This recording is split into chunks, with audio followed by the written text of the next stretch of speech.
My wife said during our divorce mediation, "I deserve the house. I made it a home." I nodded to the lawyer. "She's right." I gave her the house free and clear. Her victory was short-lived when she received the $150,000 bill for the foundation repair I'd been putting off. Original post. I, 48 male, sat there in the mediator's office last month, watching my soon-to-be ex-wife Diane, 45, perform her Oscar-worthy speech about why she deserved our house.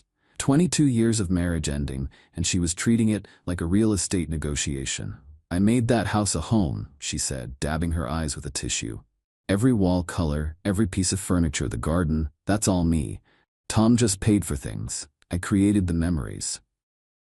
The mediator, a patient woman named Gloria, looked at me. "Mr. Henderson, your thoughts?" I shrugged. "She's right. Give her the house." Diane's lawyer, this aggressive guy named Brett, actually looked suspicious. "Just like that. Just like that. She wants it. She can have it. Free and clear. I'll keep my retirement accounts. She keeps the house. Even split." Diane's whole face lit up. She'd been expecting a fight. "See, the house was worth about $425,000 in the current market. My 401k and investments were worth roughly $450,000. Pretty even, right?" What Diane didn't know, because she never bothered with the boring house stuff, was that our foundation was failing. Had been for 2 years. I'd gotten 3 separate estimates, all coming in between $140,000 and $165,000 for a complete foundation repair and releveling. The garage was already showing major cracks, the master bedroom door wouldn't close properly, and we had a growing gap between the floor and baseboards in the kitchen. I'd been planning to address it this year, had even started setting money aside, but then Diane decided she was unfulfilled and needed to find herself, which apparently meant finding herself in bed with her CrossFit instructor Rodney. Yeah, I knew about Rodney. For 6 months. But I didn't say anything because I was consulting with my lawyer about the best way forward. "Document everything," he said. So I did. But the foundation? That was my ace in the hole.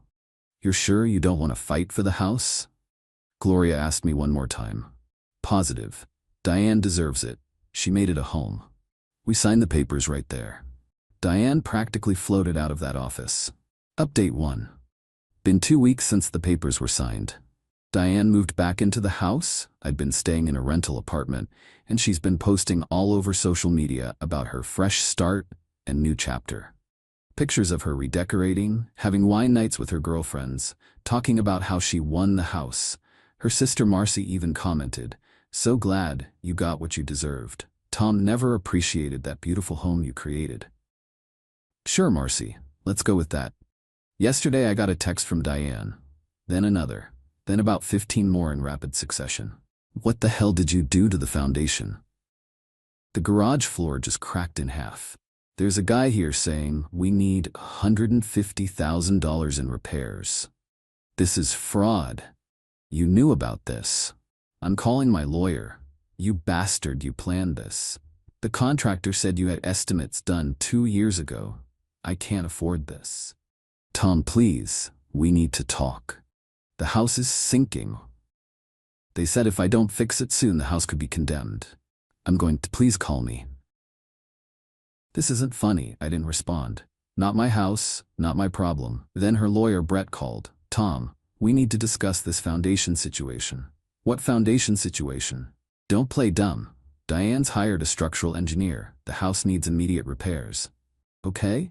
She wanted the house. She got the house, as is. It's all in the paperwork. You had a duty to disclose. Check the divorce settlement, Brett. Page 17, Section 3. Property to be transferred as is, with all existing conditions, known or unknown. Your client signed it. You witnessed it." Long pause.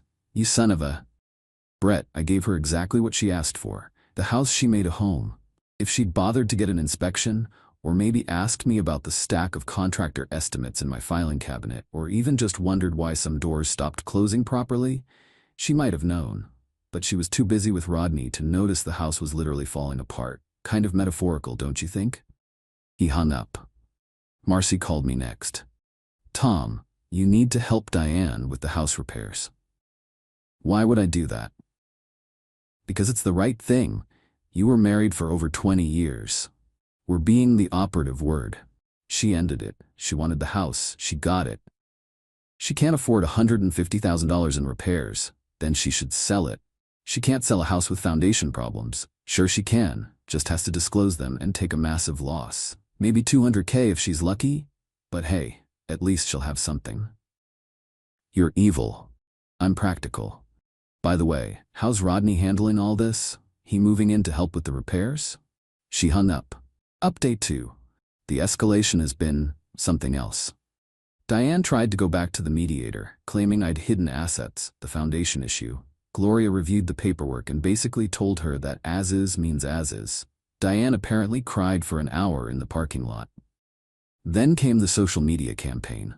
Diane posted this long sob story about how I'd sabotaged her fresh start, how I was an abusive narcissist who'd planned this all along. Some of her friends bought it, but others were skeptical. One of them, Janet, actually commented, "Wait, didn't you have a home inspection when you took ownership?" Diane deleted that comment real quick. But here's where it gets good. Rodney, Mr. CrossFit instructor, gone. The moment he found out Diane was potentially $150,000 in debt with a sinking house, he suddenly remembered he had a great opportunity at a gym in another state. Diane called me crying about that. He left me, Tom. As soon as things got hard, he just left. Shocking.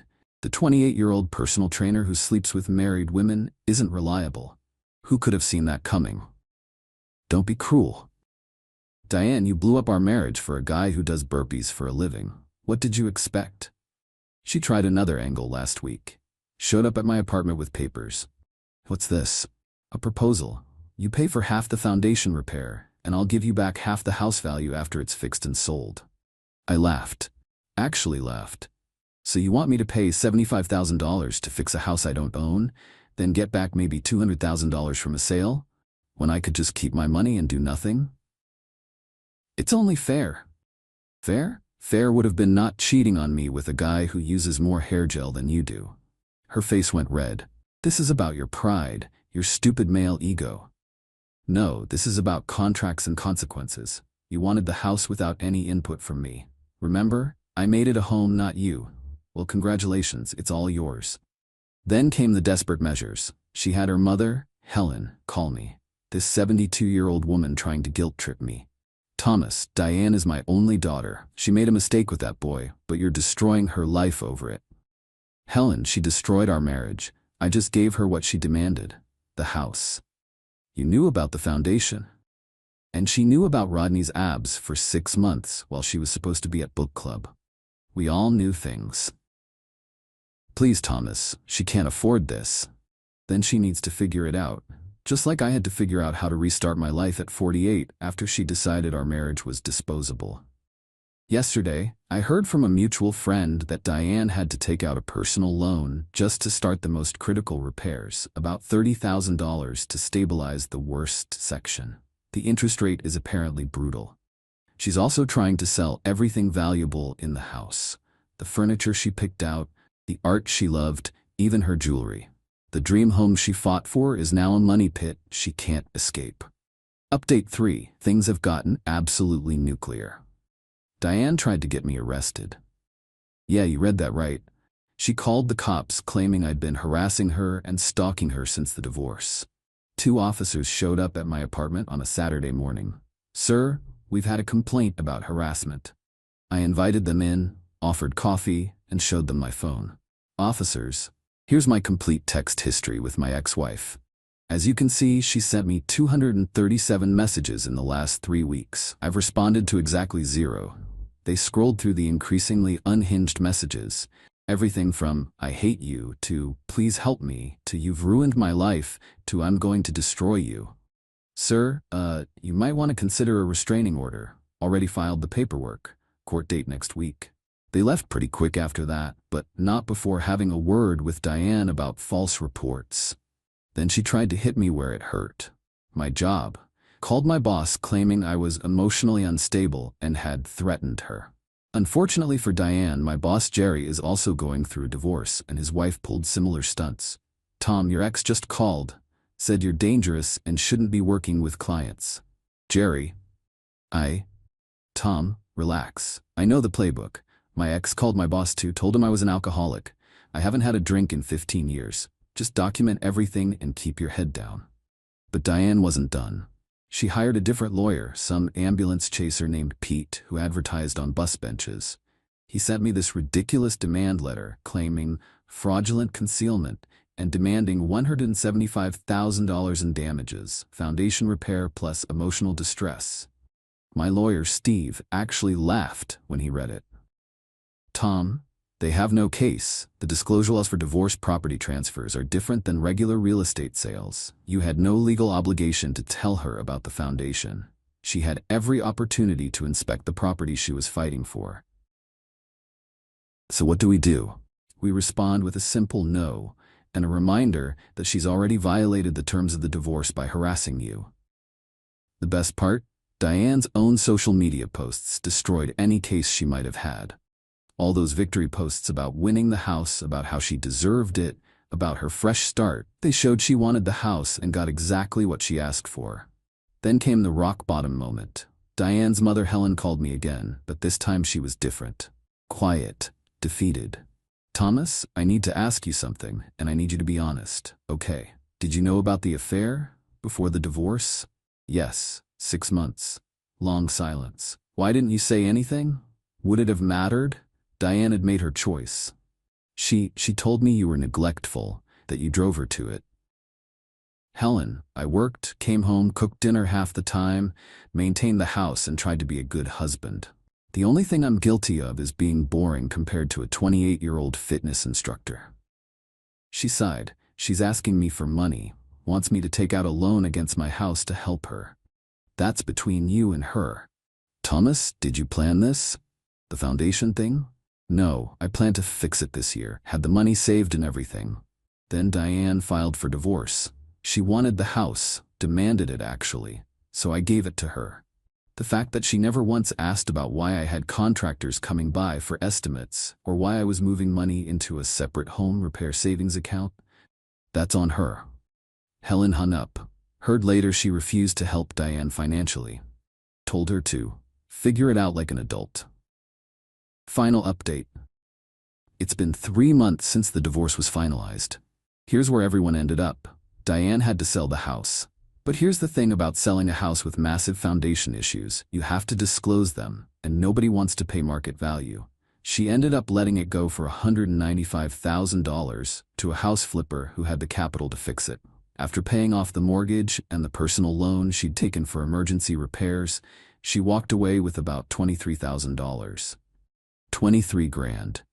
From a house she thought was worth $425,000. She's living in a 1-bedroom apartment now, the kind with thin walls and a parking lot view. Her Instagram went from living my best life posts to complete radio silence. Rodney posted a picture with his new girlfriend last week. She looks suspiciously married. Some people never learn. Diane's friends have been split. Half still think I'm evil incarnate.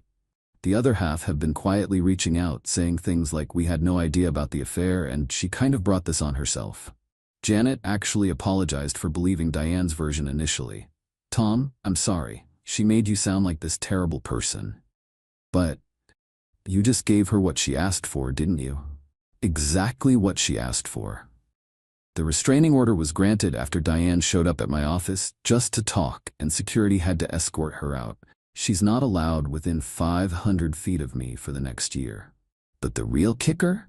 Last week, the house flipper who bought the place reached out to me. Wanted to know if I had any documentation about the foundation repairs I'd been planning. Why, I asked. Found your initial quotes in the garage. You had good contractors lined up. Mind if I ask why you didn't fix it? Was planning to. Then my wife filed for divorce and demanded the house. Seemed like a waste to fix it just to hand it over. He laughed. She didn't get an inspection? Nope, too confident in her victory. Expensive mistake. I'll make about $200 profit after repairs. Good for you. You know, he said, in 20 years of flipping houses, I've never seen someone shoot themselves in the foot quite like this. She had you willing to fix it? Had a house that would have been worth $450 easy after repairs and threw it away for what? Pride? Pride and a personal trainer named Rodney. Hope he was worth it. Narrator, he wasn't. As for me, I'm doing all right. Renting a nice 2-bedroom condo downtown, closer to work. Dating isn't on my radar yet, but my therapist says I'm making good progress dealing with the betrayal. Started playing golf again, which Diane always said was boring and pointless. Turns out I'm pretty good when I actually have time to practice. My lawyer Steve summed it up best over drinks last week. Tom, you could have fought dirty, could have exposed the affair in court, made it messy. Instead, you just gave her exactly what she asked for, and let reality do the rest. Is it wrong that I feel a little satisfied about it? Wrong? No. You were betrayed, gaslit, and then blamed for everything. She thought she was screwing you over by taking the house. Instead, she screwed herself. That's not revenge, Tom. That's karma. Got one last text from Diane last month before the restraining order kicked in. I know you hate me, but I need you to know I'm sorry. For everything. I threw away a good marriage for nothing. I destroyed our life for a fantasy, and now I have nothing. You win. I didn't respond, but she's wrong about one thing. I didn't win. Nobody wins when a marriage implodes. I just made sure I didn't lose everything in the explosion she created. The house she made a home is someone else's project now. The life she thought she deserved is a cramped apartment and a mountain of regret. And the man she threw away for a fling? He's playing golf on Saturdays and sleeping peacefully in a bed that doesn't come with $150,000 in foundation problems. Funny how the things we think we deserve aren't always what we need. Diane learned that the hard way, one cracked foundation at a time.